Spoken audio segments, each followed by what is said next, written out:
meron tayo ditong comment, sabi ni Miss Joyce, bakit ang mura? Genuine ba yan? So yung ibig niyang sabihin po is ito yung ating nine-tailed fox. Genuine ba to ito? So ito pong nine-tailed fox queen natin is mga fashion necklace.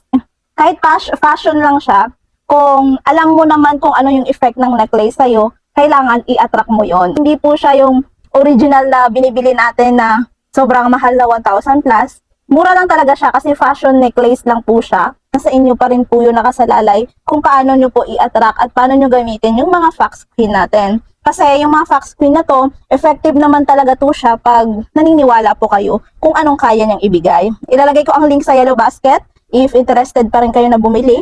And at the same time, ipapakita ko sa inyo yung mga fox queen natin. So meron tayong tatlong design.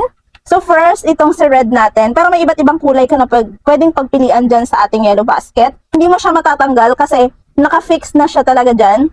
Tapos, ang maganda sa kanya kasi meron siyang adjustment dito sa dulo. So ganyan yung isa. So pero ito yung laging nabibilhan and ito yung pinaka-mura. Pero ito yung best seller natin. Yung isa, yung lace niya naman is ganito. Detachable siya kasi pwede mo siya ilagay ganyan. So, ito, meron din itong iba't ibang kulay. So, pwede kang pumili dyan sa yellow basket. Then, ito. So, meron siyang lace na gold. For mo ilagay yung mga fox queen natin sa katawan mo, make sure na mag-wish ka muna para syempre alam ng mga lucky charms natin kung ano yung desire mo.